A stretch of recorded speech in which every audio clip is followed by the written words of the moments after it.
Okay, now because we understand that the American Air Force commander for Europe and Africa have made it very clear that they'll be targeting terrorists in Africa. Yeah. I'm talking about James Hacker. Now, some people have argued that this is a way of trying to set Biafra free, for Trump government to target terrorists in Africa. We understand that back in Nigeria, Fulani Militia, they are the terrorists. For Biafrans. They are the terrorists. The people disturbing the peace of the nation. Yes, yes, that's it.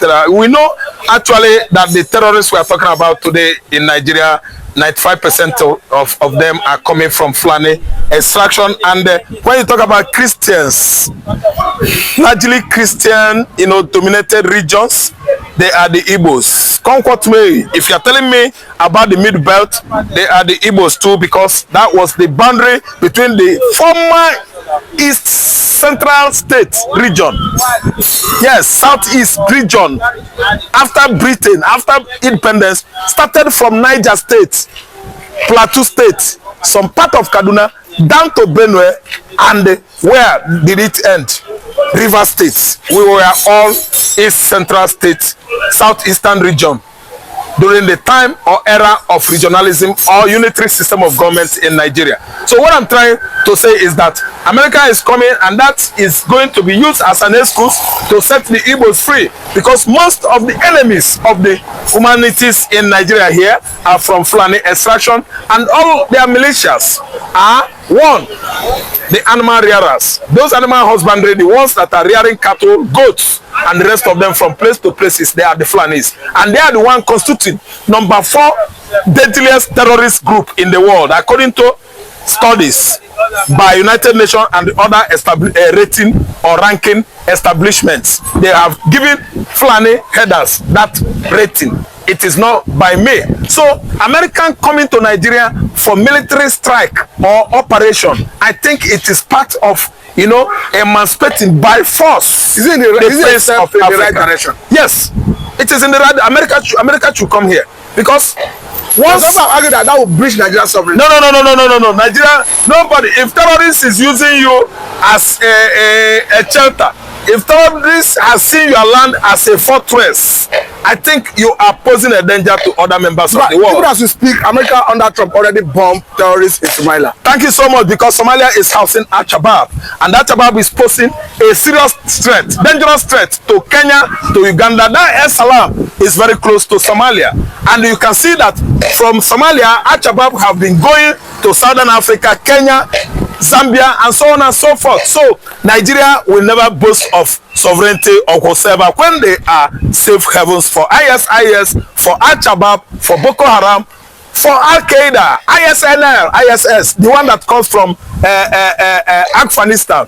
They are all in the northern region of Nigeria. And I don't want you to forget the fact that there was large discovery of precious stones at Sambisa Forest, and that has made all these elites, northern radical Islamists, to use Sambisa Forest to house all these radical, terrorists in the northern Nigeria. Okay, now let me bring you back home, because currently we have a situation where back in Nigeria is period of Ramadan, and we are seeing serious happenings in the country.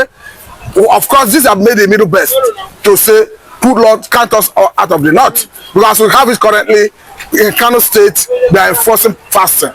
That is, if the Hiba police find on the road eating, not engaging in fasting, it does not refer whether we are Muslim or not, you are arrested.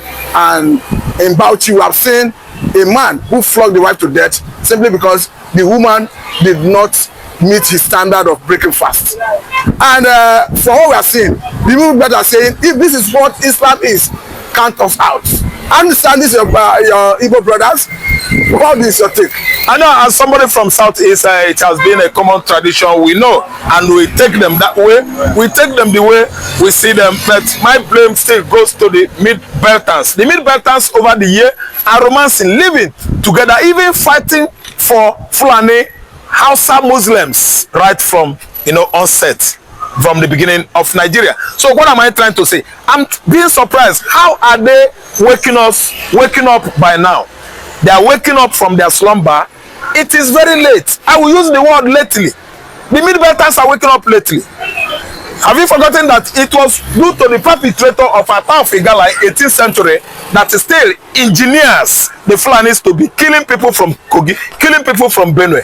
It was Atta of Igala, when Igala was in Benue State, that actually murdered Ottoman Dan Fodio. That's why Fulani could not forget in a haste today. Each and every time they want to unleash the attack along the middle belt axis, they will never forget Idoma. Igala speaking Benue. They will make sure they go there and kill people from Otonko, all those areas. And what am I trying to say here? We the Igbos, we are the Christians. We know that anytime they are enforcing this kind of Sharia law in the north, by brutalizing and penalizing people that violate fasting, their targets are Igbo Christians. Their targets are the mid-belters. All the Christians there are their target. And again, let me ask you, why is it that a man want to fast to his God and you're including people that are not of the same faith with you? Is it not injustice? Let me say ignorance of the highest order. When Christians are fasting, they do the fasting. It was an arrangement or business between the Christians and their God, and they have never even allowed or bring in other faiths into Christian fasting. As I'm talking to you now, we are on Lent. This is Lent period, and we are doing it amicable, diligently with God. We've never ever expressed our grievances upon or against our Muslim brothers or even pagans. No, we do it amicably. The way we are doing it can even make some of these faiths to admire our faith and come into Christianity.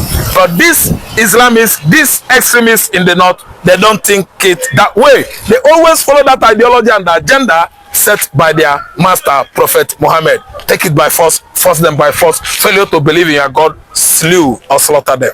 Let me say very thank you for your time. Let me get an insight from someone, of course from the horse's mouth, someone from the middle belt. Okay. Mr. James, the Waymaker. I want to have at least a first information. Mr. James, please, can we have you? You're welcome.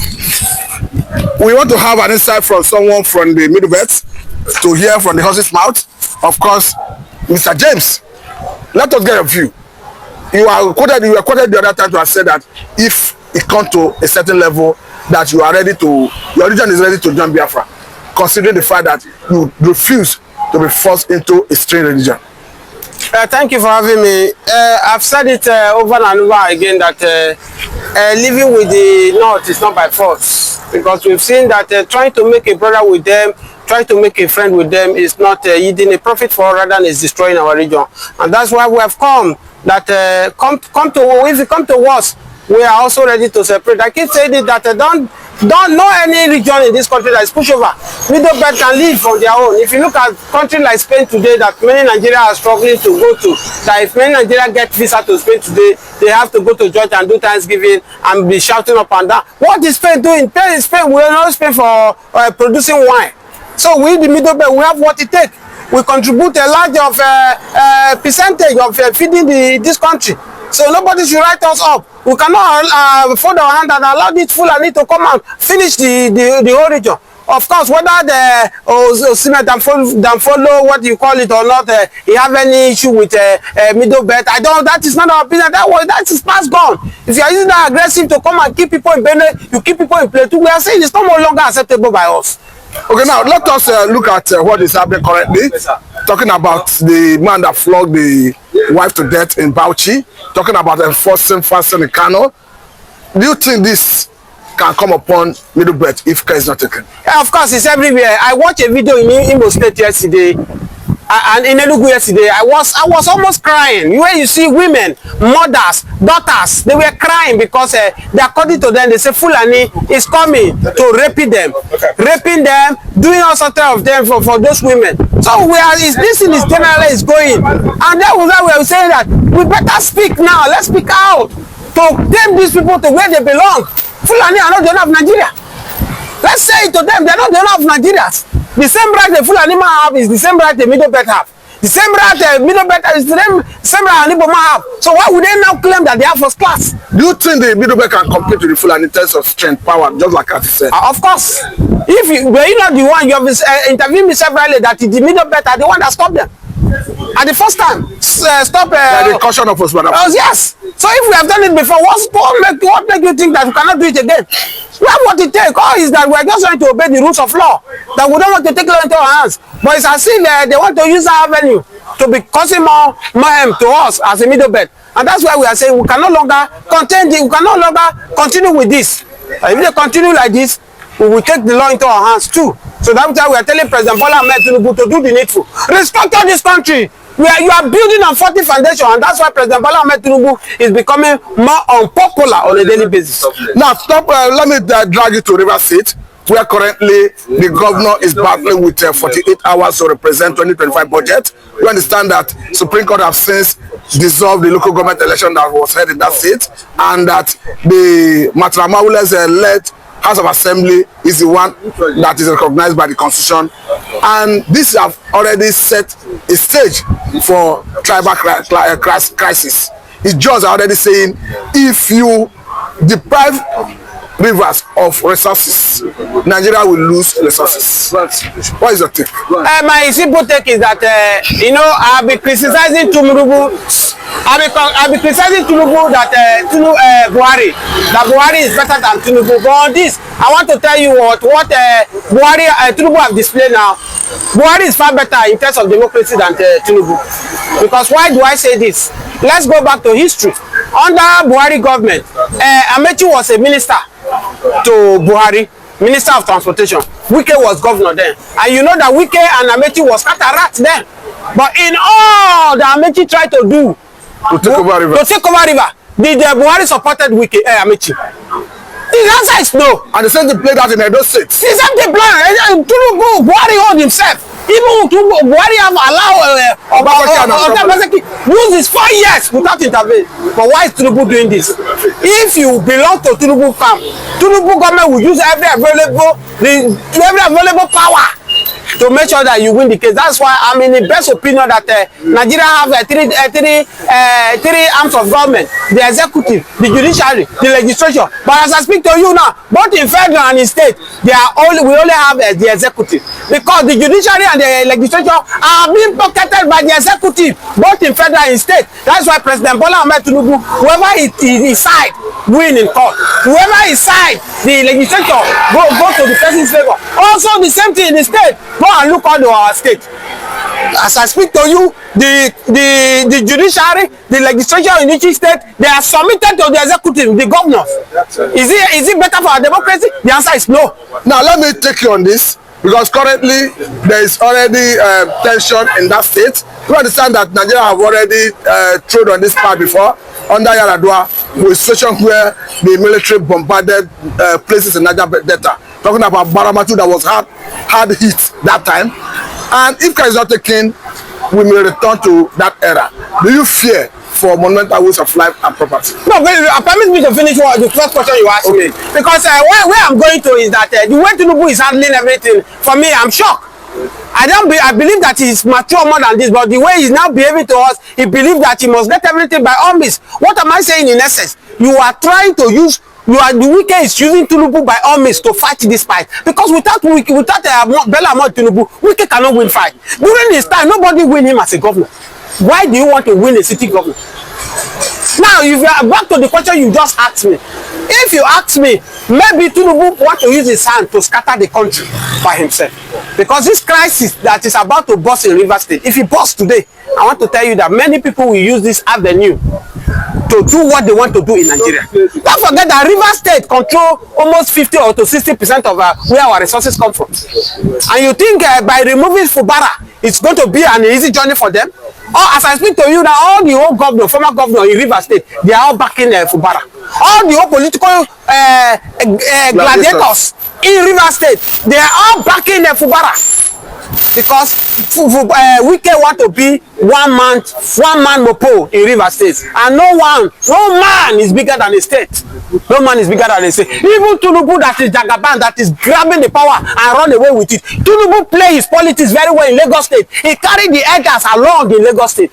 But Wike want to do one man mopo. All the old politicians in River State, no one agree with Wike. So why will Tinubu follow him and fighting the governor in River State? I'm not saying that Fubara is 100% correct or wrong. But I'm saying that the way the federal government are joining hand with Wike to make sure they bring disaster to River State, it should not be accepted. Because at the end of the day, poor people, poor masses will suffer for it. As I speak to you, maybe probably right now, Fubara family have moved to abroad because they are preparing for the evil days. The politicians, they have moved their family to abroad. I say where two elephant fight, grass to suffer. Yes, of course. That is it. When two elephants fight, it is the ground that suffer it. So as it is this fight now, but Fubara said he will never agree. And the wicked camp too, they say as long as they have a Tinubu back, don't forget that. That's why I'm saying that Buhari government is far better than this Tinubu. So Buhari is more Democrats. Yes, than Tinubu. Look at what happened, the shenanigans they are doing in Lagos State. Whereby Baba Sokpe, whatever Baba says is final. Obasa fine. Baba Sokpe. When Baba Sokpe, yeah, Baba has spoken. That is nobody utter what Baba has said. As I speak to you, Obasa is back to the House of Assembly in Lagos State now because Baba has spoken. So the same way Baba has spoken now, that whatever he say will be final in River State. In River State, yes. That wicked man must take over River State because of his personal ambitions. So I'm telling you that all this thing is trying to do is trying to cause more commotion for him. But I know why President Bola Ahmed Tinubu is doing all this thing for the sake of 2027 election. But I think it's not the best way because I keep saying it that when we keep destroying our institution because of self-center, because of personal interest, it's a great danger to us. Because Tinubu, either 4 years or 8 years, he will come and go. Where is Buhari today? But the institution they have destroyed is part of the mess we are passing through today. Now that Tinubu is destroying all the institutions, the one that remains that the Buhari could not destroy, what will now left for us? As I speak to you now, go to any parasata now. If money no dey your pocket, nobody is ready to attend to you. You get what I'm saying? Before now, if civil servant buy a car, civil servant will be afraid to take the car to the office. But as I speak to you, civil servant now, with boldness, they buy the latest car that even 5 years of their salary cannot buy. They will carry it to office. Nobody they checkmate them. Why? Because the head is corrupt. The difference between you that is interviewing me, the difference between you and madman is because of brain. The way your hand is functioning, that's the way the hand of madman is functioning. The way your leg is functioning, the same way madman. But the difference is the brain. The brain of madman is malfunctioned. While your own brain is intact. That's why you can interview me. If the head is okay, the whole body will adjust. It's because of the head. The head is bad. It's corrupt. That's why everybody now do whatever they like. Nobody checkmate anybody. The reason why many people are running out of Nigeria today is not because of the economy alone. I can tell you that 80% of what we eat in our body is chemical. It's poisonous. It's killing. Nobody's checkmating. Now that is nowhere to be found. The same way Dele Farotimi wrote in his book, he said judge are now more interpreting the law, they are interpreting money. Has it not come to play in the case of River State, where Supreme Court interpret money? Did they interpret law? The answer is no. Because how will you tell me a 27 lawmaker defected from a party, no crisis, and you are pending that case?